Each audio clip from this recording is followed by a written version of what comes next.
I still remember the last time I heard the final bell ring at Riverside High. It was a Friday in late May, unseasonably cold for a Colorado spring. The sound echoed through empty hallways where student artwork still hung, waiting to be taken down for summer break. I stood in my classroom, room 237, surrounded by the familiar smell of chalk, of dust, and old books, knowing it would be the last time I'd ever grade papers at my desk or write tomorrow's lesson on the whiteboard. 12 years of teaching, gone in an instant, all because of what happened with Jeremy. The official report said he was troubled, that no one could have seen it coming, but I did see it.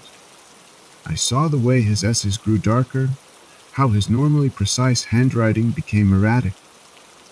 I noticed when he stopped raising his hand in class discussions about The Catcher in the Rye, his favorite book just months before. I reported everything to the administration, filed all the proper paperwork, followed every protocol. They said I did everything right. They said it wasn't my fault. But they still asked for my resignation. The whispers started almost immediately. In small towns like ours, news travels fast, and rumors travel faster. Parents who used to greet me warmly at the grocery store now herd their children to different aisles. Former colleagues crossed the street to avoid talking to me. Even my closest friend started making excuses to cancel our weekly coffee dates. I lasted 3 months in that suffocating atmosphere before putting my house on the market. The real estate agent advised me to price it low for a quick sale. Given the circumstances, she said, not meeting my eyes, I took whatever I could get and moved into a small apartment in Denver, thinking the anonymity of the city might help. It didn't. The nightmares followed me. In them, I was always back in my classroom, but something was wrong. The desks would be arranged in perfect rows, but all facing the wrong way. The whiteboard would be covered in writing that looked like mine, but said things I would never write. And Jeremy, he was always there, sitting in the back row, staring at me with eyes that weren't quite human anymore. I'd wake up drenched in sweat, reaching for my phone to check the news, terrified I'd see his name again. But of course, I never did. You can't die twice, after all. During the day, I tried to keep busy. I picked up substitute teaching jobs at various schools around Denver, but word always seemed to get around eventually. The assignments would slowly dry up, and I'd have to find new schools further and further from my apartment. That's how I found myself scrolling through job listings at 3:00 a.m. on a Tuesday, desperate for something, anything, that would let me start over. The advertisement caught my eye immediately. Caretaker wanted. Remote mountain location. Seeking solitary individual for winter caretaking duties at private property in Colorado Rockies. Minimal human contact required. Must be comfortable with isolation and strictly following guidelines. Housing provided. Generous compensation. Background check required. No phone calls. There was an email address listed, nothing else. I stared at it for a long time, the blue light of my laptop screen burning my tired eyes. It seemed too perfect, almost suspiciously so. But what did I have to lose? I crafted my email carefully, being upfront about my past, but emphasizing my attention to detail and ability to follow rules. I didn't expect a response, but one came less than an hour later. Miss Mason, your candor is appreciated. Your situation interests us. Attached, please find preliminary paperwork and detailed job description. If still interested after review, further instructions will follow. Property management. The attachments were extensive. Liability waivers, non-disclosure agreements, detailed maps showing the property's location deep in the Rockies. The job description was oddly specific about some things: exact times for property checks, precise temperature settings for different rooms, and strangely vague about others, with references to special maintenance procedures and unique property features. I signed everything that night. The following weeks passed in a blur of preparations. I sold most of my furniture, put the rest in storage, and gave notice at my apartment. My neighbors seemed relieved to see me go. Mrs. Martinez from next door, who used to bring me homemade tamales, wouldn't even look at me as I carried out my last boxes. The morning I left, Denver was just waking up. The sun hadn't fully risen, casting long shadows between the buildings as I loaded my old Honda Civic with what remained of my life. The car protested when I turned the key, as if warning me about what lay ahead. But I had to go. I had to escape. The drive into the mountains was longer than expected. My phone lost signal about 2 hours in, right where the paved road gave way to gravel. The GPS had already started glitching, showing me driving through empty space. So I switched to the printed directions I'd been provided. Turn left at the lightning, struck pine marked with red ribbon. Follow the path until you see 3 rocks stacked like a cairn at the fork. Take the right GHT path. Do note to take the left T. Continue until you see the cabin. Simple enough, but something about the capitalized warning made my stomach twist. I followed the directions carefully, checking and double-checking each landmark. The forest grew denser as I climbed higher, the trees pressing closer to the road until their branches scraped against my car's roof. It was late afternoon by the time I spotted the cabin. The setting sun cast long shadows through the pine forest, making the building look almost sinister. It matched the photo I'd been sent: an aging wooden structure with peeling paint and a slightly sagging roof. Thick vines crept up its sides like grasping fingers, and the windows were partially obscured by dirt and cobwebs. As I pulled up, I noticed something odd about the shadows around the cabin. They seemed to move wrong, flowing against the wind rather than with it. I blamed it on fatigue from the drive. The porch creaked ominously under my feet as I approached the front door. The key was exactly where they said it would be, tucked under a loose board that shifted too easily, as if it had been moved many times before.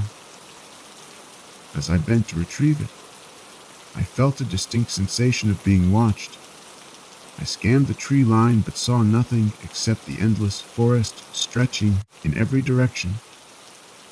The key turned smoothly in the lock, but the door resisted opening, as if something on the other side was pushing back. When it finally swung inward, the smell hit me immediately, musty and thick, like old books and damp wood, with an underlying metallic tang that made my nose wrinkle. The interior was surprisingly spacious, filled with heavy furniture that looked like it had been there for generations. Dark wood dominated everything: the floors, the walls, the massive bookshelf that took up one entire wall of the living room. Faded photographs in tarnished frames lined the hallway, showing various people standing in front of the cabin. Something about their faces seemed wrong, but I couldn't quite put my finger on what. On the kitchen counter, I found an envelope with my name written in precise, almost mechanical handwriting. Inside was a note that would change everything. "Welcome to your new position, Miss Masson. Basic supplies are stocked in the pantry. Monthly deliveries will arrive on the first Tuesday of each month. Do not attempt to interact with the delivery person. They have been instructed not to engage. Your primary duties are maintenance and upkeep of the property. A detailed list of tasks can be found in the maintenance manual in the kitchen drawer." Do not deviate from the prescribed schedules. Important, before beginning your duties, you must read the rules located in the basement. The basement key is attached to this note. Do not delay in reading these rules. Your safety depends on strict adherence to them. Welcome to the family. Management, I fingered the small brass key attached to the note. Something about the way family was written made my skin crawl. The letters seemed slightly darker than the rest, as if whoever wrote it had pressed harder on those words. The sun was setting now, casting an orange glow through the grimy windows that made the dust motes dance like embers. I decided to bring in my belongings before it got dark. Each trip to the car felt longer than the last, and the shadows between the trees seemed to grow denser with every passing minute.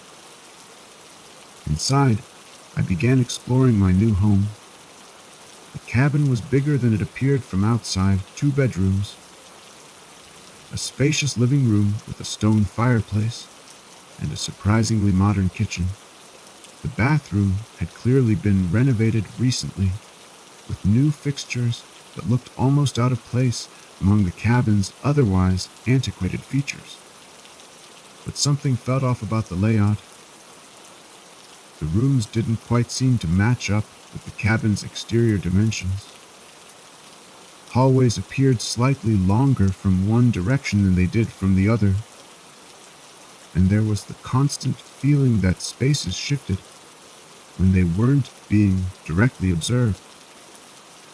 I was unpacking dishes in the kitchen when I first heard it, a soft humming coming from somewhere in the walls.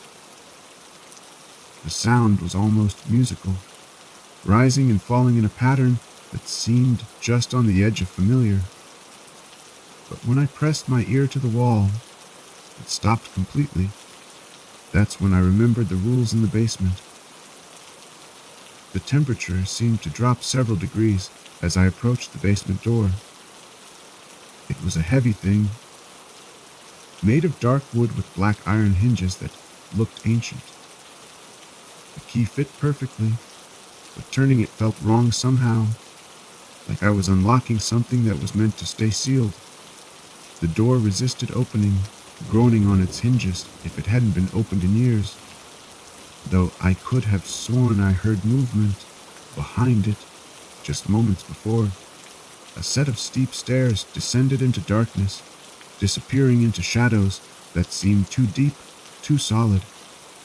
I fumbled for a light switch and found one, but the bulb that flickered to life was weak, casting more shadows than light. The air that drifted up from below was cold and damp, carrying that same metallic scent I'd noticed earlier, only stronger now. Each step creaked under my weight as I descended, the sound echoing in ways that didn't quite make sense. About halfway down, I noticed the writing on the walls, spidery black letters that seemed to shift and move in my peripheral vision. My heart began to pound as I read them. Rules for the caretaker 1. Always close every door behind you, especially the basement door. What comes up must go back down, 2. Before sleeping, knock 3 times on the bedroom wall. This keeps the peace. If you forget, you may hear knocking from the other side. Do not answer at 3. If you hear music from outside, do not look out the windows. It isn't meant for your eyes. 4. Turn on the lights in every room you enter at night. Darkness breeds darkness. 5. Leave a light on in the living room overnight. If you wake up to darkness, something has entered the cabin. Do not try to restore the light. 6. Do not leave the cabin for any reason between 1100 p.m. and 5 a.m. They are hungry then. 7. Under no circumstances should you read the guest ledger in the living room. Some knowledge comes at too high a price. Below the rules, in different handwriting that looked rushed and shaky, someone had added, "They're watching. They're always watching." Even now, I stood there for what felt like hours, reading and rereading the rules. Part of me wanted to laugh. This had to be some kind of elaborate joke, right?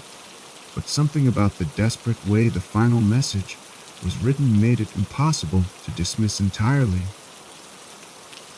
That first night was the hardest. Every creak of the old house made me jump. Every shadow seemed to hold movement. I followed the rules meticulously, closing each door firmly behind me, checking and double-checking the living room light. When it came time for bed, I felt ridiculous knocking 3 times on the bedroom wall, but I did it anyway. I lay awake for hours, listening to the sounds of the cabin settling, or at least I told myself it was settling. The alternative, that the footsteps I heard in the hallway or the whispers that seemed to come from the walls were something else entirely, was too terrifying to consider. Around midnight, a strange calm settled over me. The isolation that had seemed so oppressive earlier now felt almost protective. I drifted off to sleep, thinking about Jeremy, wondering if he ever felt the same sense of peace before the end. I woke to sunlight streaming through my window, and for a moment, everything felt normal. Then I noticed the 3 perfect circles scratched into the wall where I'd knocked the night before. The scratches in the wall were just the beginning. That first week, I tried to maintain some semblance of normalcy, establishing a routine that might help me ignore the increasingly strange occurrences around me. During daylight hours, I focused on my caretaking duties, cleaning, checking the generator, ensuring the pipes hadn't frozen as winter approached. But each day brought new oddities that became harder to rationalize away. On Tuesday morning, I found all my coffee mugs had been rearranged in the cabinet, placed upside down in a perfect spiral pattern. When I mentioned this in my daily log, another requirement of the job, I noticed my previous day's entry had changed. The words were the same, but the handwriting slowly morphed across the page, starting as mine and ending in an elaborate script I didn't recognize. Wednesday, I spent hours cleaning the living room windows, trying to let in more light. But no matter how much I scrubbed, the glass remained cloudy, as if something on the outside was pressing against it. At one point, I could have sworn I saw handprints appearing on the other side of the glass, small ones, like a child's. But when I went outside to check, there were no marks and no footprints in the mud beneath the window. That night, I forgot to knock on the bedroom wall before falling asleep. The knocking woke me at exactly 3:33 a.m. and 3 sharp raps that seemed to come from inside the wall itself. I lay there frozen as 3 more knocks came, then 3 more, each set louder than the last. The wall began to bulge slightly with each knock, the wallpaper rippling like water. Finally, gathering what little courage I had, I reached out and knocked 3 times in response. The sound stopped immediately, replaced by what sounded like a child giggling. When I checked the wall in the morning, the wallpaper was pristine, showing no signs of the previous night's disturbance. But it was the music that truly tested my resolve. I was washing dishes on Friday evening, watching the sun set through the kitchen window, when I first heard it. The melody was hauntingly familiar, something like a lullaby my mother used to sing, but distorted somehow, as if played backward and underwater. It seemed to be coming from the tree line, growing slightly louder with each passing moment. My hands itched to pull back the curtain, to peek outside and see what was making that beautiful, terrible music. I remembered Rule 3. If you hear music from outside, do not look out the windows. It isn't meant for your eyes. The song grew more insistent, weaving my name into its notes. Rachel, it seemed to whisper. Rachel, come see. I gripped the edge of the sink until my knuckles turned white, fighting the overwhelming urge to look. That's when I noticed my reflection in the window had stopped mirroring my movements.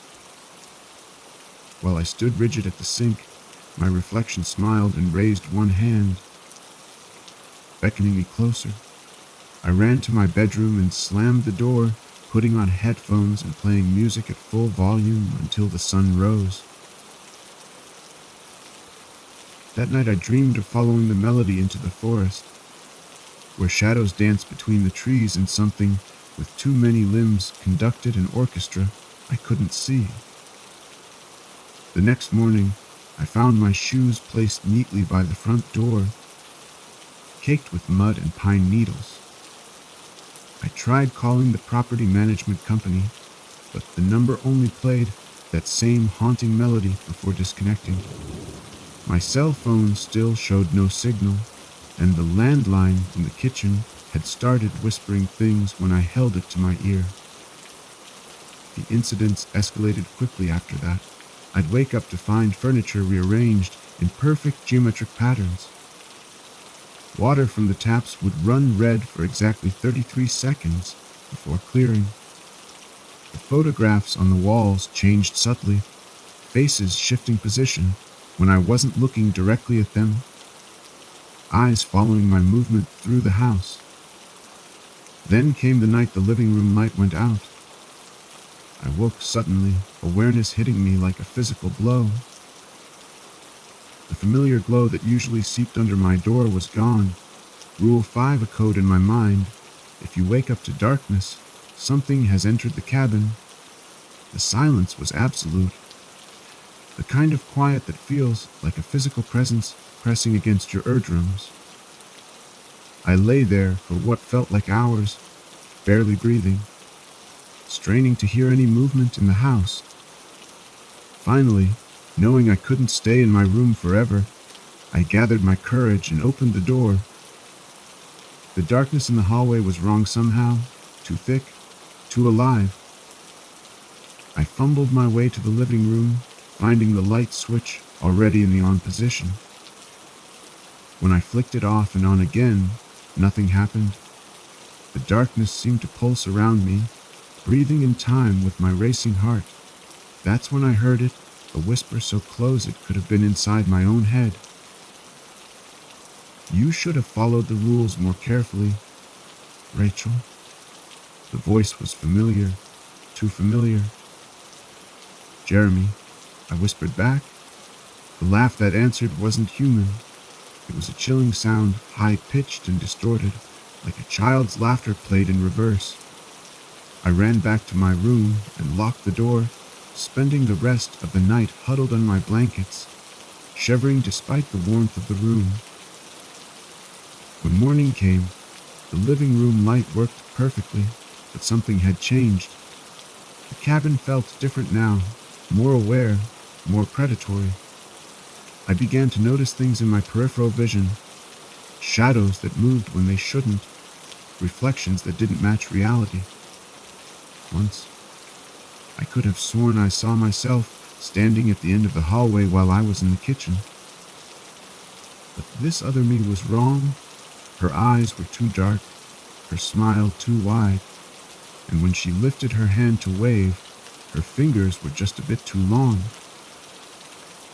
It was around this time that I noticed the guest ledger. I swear it hadn't been there before.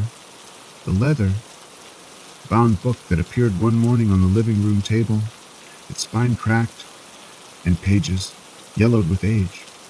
I knew I shouldn't read it. Rule number 7 was explicit about that. But after everything that had happened, after seeing my own doppelganger stalking the hallways, I needed answers. The moment my fingers touched the cover, the temperature in the room plummeted. My breath came out in visible puffs as I opened the first page, dated 1947. First day as caretaker. Property seems normal enough, though there's something odd about the basement. The door keeps opening on its own. We'll need to check the hinges. The next entry was 3 days later, the handwriting slightly more rushed. Basement door won't stay closed. Heard children laughing down there, but when I checked, nothing. Must be the wind playing tricks. As I turned the pages, the entries became increasingly disturbing.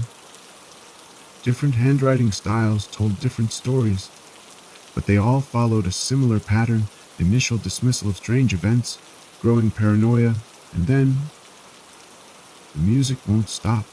It's so beautiful. Maybe just one look out the window. I keep seeing myself in places I couldn't be. The other me smiles too much. The knocking, always the knocking. Even when I knock first, it answers. It's getting closer. One entry caught my attention, the ink still looking surprisingly fresh. If you're reading this, you've already broken one of the rules. But maybe that's why you're meant to be here. The cabin isn't just a place, it's a test, a gateway. Those who pass move on to something else. Those who fail, the rest of the page was stained with what looked disturbingly like blood. I slammed the book shut, but it was too late. The damage was done. I'd broken another rule, and somehow I knew the cabin was aware of it. The walls seemed to lean in slightly, the shadows in the corners growing deeper, more purposeful. That night, in what I can only describe as a fit of either bravery or madness, I decided to test the rules further. I deliberately left the basement door open, sitting in the living room to see what would happen. The footsteps started slowly, deliberate steps coming up from the basement, each one making the floorboards creak in a way that seemed almost musical.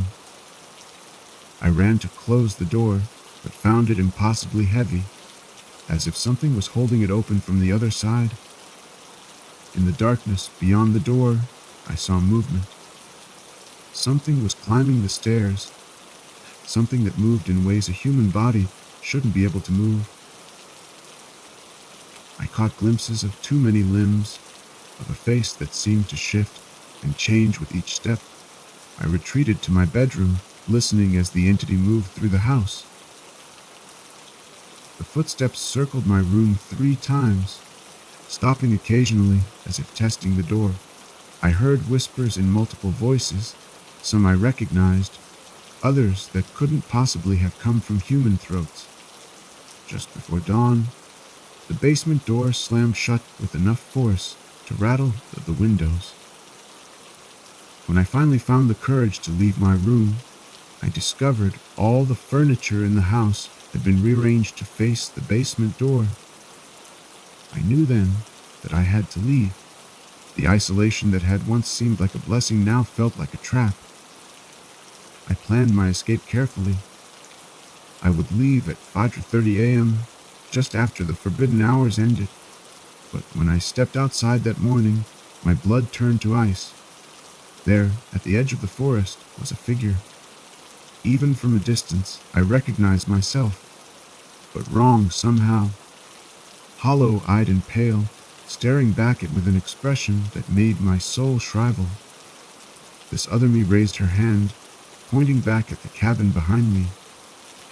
The music started again, louder than ever before. When I turned around, I saw dozens of faces pressed against the cabin's windows, faces I recognized from the photographs in the hallway, all watching me with black, empty eyes. I retreated back inside, understanding now that leaving wouldn't be as simple as walking away. Whatever force governed this place had its hooks in me, and it wouldn't let go easily. The next few days became a blur of paranoia and strict rule adherence. I followed every instruction to the letter, hoping that if I proved myself, I would be allowed to leave. The cabin seemed to watch my efforts with amusement, occasionally reminding me of its power through increasingly impossible violations of reality. Doors began leading to different rooms than they should. Windows showed impossible views, sometimes other versions of the cabin, sometimes landscapes that couldn't exist in our world. My reflection stopped appearing in mirrors. entirely replaced by different versions of myself at various ages, all watching me with those same hollow eyes. On what I had decided would be my final night, I heard the music again. It was different this time, clearer, more purposeful. Through the windows, I could see a path through the trees, marked by strange, floating lights that pulsed in time with the melody. The music called to me, promising answers, promising freedom. Every instinct screamed at me to stay inside, to follow the rules. But something deeper knew that this moment, this choice, was what everything had been leading to. 3:00 a.m. I stepped outside. The moment I crossed the threshold, the night air changed. It became thick, almost liquid, carrying that same metallic taste I'd first noticed in the basement. The music wrapped around me like a physical thing, guiding me toward the tree line where those strange lights hovered. Each step felt both wrong and inevitable. The ground beneath my feet didn't quite match what my eyes saw. Sometimes it seemed yards below me, sometimes inches away. The trees themselves appeared to breathe, their bark rippling like water whenever I looked directly at them. I thought about Jeremy then, about that last day I saw him, standing in my classroom after the final bell, how he'd smiled at me, that same hollow smile I'd seen on my doppelganger's face, and said, "Sometimes the only way out is through, Miss Mason."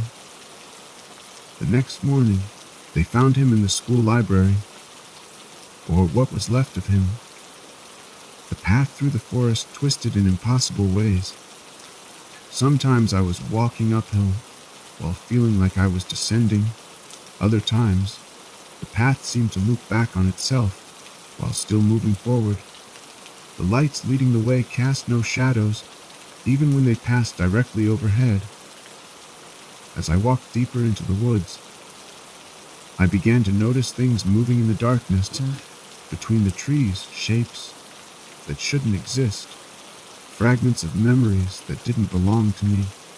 I saw myself teaching classes I'd never taught, to rooms full of students with Jeremy's face.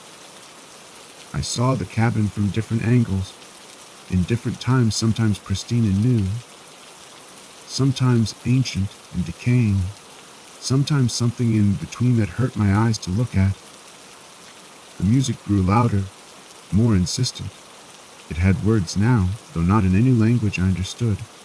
Yet somehow I knew what it was saying. Almost there, almost home. After what felt like hours, or maybe minutes, time had lost all meaning. I reached a clearing, and there, perfectly maintained and glowing softly in the darkness, stood another cabin. It was identical to the one I'd left, but untouched by time or decay. Warm light spilled from its windows, and smoke curled from the chimney in patterns that spelled out words I almost understood. A man stood on the porch, smiling at me. He looked exactly like the figure I'd seen in my visions, but now I understood why he seemed so familiar. He had Jeremy's eyes. "Welcome home, Miss Mason," he said, opening the door. "You've passed the test." "What test?" My voice sounded strange to my ears, as if it was coming from very far away. "What is this place?" He gestured around us. "A gateway, a crossing point.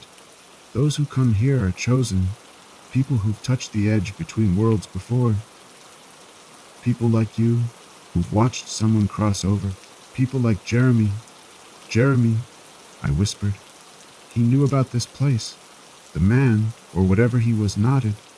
He was meant to be a caretaker too. But he was too young, too impatient. He tried to force his way through. That's not how it works. The rules exist for a reason." As if in response to his words, the forest behind me erupted with sound, that same haunting music, but distorted now, desperate. I turned to look and saw shapes emerging from between the trees, people, or things that had once been people, all moving in that wrong way I'd seen in the basement, all reaching, all calling. The ones who failed, my guide explained. The ones who broke the rules, who looked when they shouldn't have looked, who opened doors that should have stayed closed. They're still here, in their own way, waiting. I thought about the guest ledger, about all those entries that ended abruptly, about the bloodstains on the pages. And now, I asked, though I already knew the answer, no, you choose. You can take your place here, become a true caretaker, help guide others across when they're ready. Or, he gestured back toward the forest, where the shapes were growing more distinct, more hungry. I looked through the open door of the new cabin. Inside, I could see a warm fire burning in the fireplace, comfortable furniture, and walls lined with books. But more than that, I could feel something I hadn't felt since before Jeremy's death piece. What are the rules here? I asked. He smiled, a real smile this time, not the hollow one from my visions. Just want to be true to what you are. You're a teacher, Rachel. You always have been. There will be others like Jeremy, like you. They'll need guidance to cross over properly. I took one last look at the forest behind me, at the shapes that seemed to be slowly fading back into the darkness. Then I stepped through the door. That was 3 years ago. I'm still here, watching through windows that show me more than just the outside world. Sometimes I see new caretakers arriving at the old cabin, each carrying their own burdens, their own reasons for seeking escape. Some of them make it, some don't. The rules remain the same, though now I understand their true purpose. They're not just guidelines for survival. They're tests, filters, ways of determining who's ready to cross over and who needs to stay behind. I keep my own ledger now, but this one isn't stained with blood. It's filled with names, dates, and notes about those who've made it through. Jeremy's name is in there, though not in the way you might think. He did cross over eventually, in his own way. So if you ever find yourself taking a character position at a remote cabin in the mountains, pay attention to the rules. Follow them, not because you're afraid, but because they're showing you the way home. And if you hear music in the night, if you see lights between the trees, well, maybe you're ready too. Just remember, some doors only open one way, and the knocking, it never really stops. It just changes meaning